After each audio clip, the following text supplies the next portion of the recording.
You know, sometimes I think that when Marc Bergevin makes some of these moves, sometimes I think he does them just to spite everybody in the media. Because yesterday we had rumors that Brendan Gallagher and Montreal were far away, but today they're just like, nah, man, we're close. We're closer than you think. Because Brendan Gallagher, the guy who was spoken about on Insider Trading yesterday as to being a potential trade piece for the Habs yesterday, has been re-signed. They spoke yesterday about how the contract talks were stalled and they weren't on the same page here, Gallagher's party and the Habs, how these talks could get to a toxic point where they're forced to trade Gallagher. But no, according to Pierre LeBrun, all there was yesterday was a misunderstanding that they cleared up last night. So we thought they couldn't agree. But now it officially happens. The Montreal Canadiens have signed Brendan Gallagher to a 6-year contract extension. The deal is an average annual value of $6.5 million a season, making the total contract's value worth up to $39 million. And this right here, oh my goodness. It straight up is just a contradiction of everything we saw earlier. Guys, we spoke about Montreal and Gallagher a lot over the past 24 hours, and this is the third video in that span. We did have the Jake Allen contract extension that happened earlier today as well. I didn't make an individual video about that because lo and behold, I was asleep.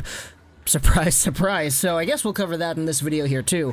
But first off, going off of Brendan Gallagher, this guy, as we said in the previous two videos, heart and soul kind of guy. He could have demanded any amount of money that he wanted because, hey, he probably deserves to be the highest paid forward on this team. That's just kind of how it goes. This guy could potentially be the next Habs captain. How about that? This guy's locked up at 6.5 AAV. And you know what? That's a number that you could convince me. If you twisted my arm and you said you need to make this signing, I would be able to oblige. I'm just kind of happy that this is not 7, it's not 7.5 or whatever, because I know a lot of Habs fans, some of them at least, were saying, oh, give him as much money as he wants. He is the heart and soul of this team. And I know a lot of comments in my comment section over the past 24 hours too have gone over Brendan Gallagher and spoken about how this guy could definitely demand 6. He could demand 6.5 because his own worth to the team is just that. It's $1 million more than Josh Anderson, who's a brand new guy who was thrusted into this organization. It's more than a Tyler Toffoli, who is a free agent who got picked up after being a rental at the deadline.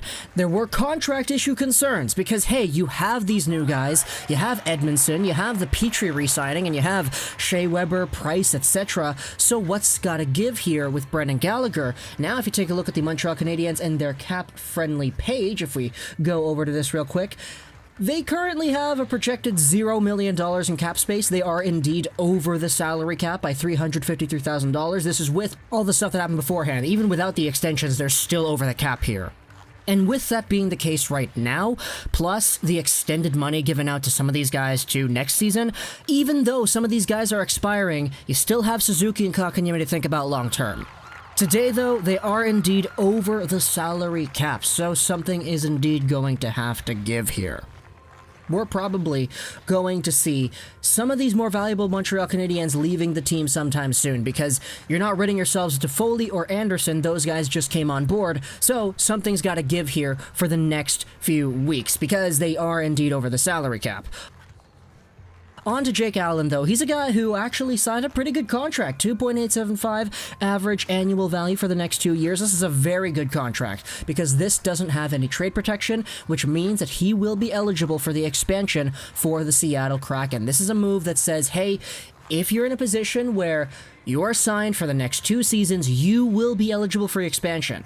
And this protects some of the other Montreal Canadiens assets because if it's Jake Allen who ends up going to Seattle, then it frees up some of the other guys on their roster from being taken as well. It's kind of like a similar situation with the Vancouver Canucks and Braden Holtby, how they signed him with no protection as well because they want to protect Demko and they want to protect everybody else in the team. But as again we spoke about, with these new contracts signed, the Montreal Canadiens will indeed be over the salary cap for the foreseeable future. We'll see something go. It's going to get a little bit worse because next season, Gallagher will go from 3.75 to 6.5. Allen will go from 4.35 to 2.875. So I wouldn't be surprised if we saw a move that's for a contract going on for the next few seasons to actually get moved out within the next few weeks to open up the salary cap flexibility there. So talk to me in the comments what you think about Jake Allen and Brendan Gallagher re-signing. Those trade rumors to Vancouver are done. I hope you enjoyed this video. So that's Rolls99, and bye.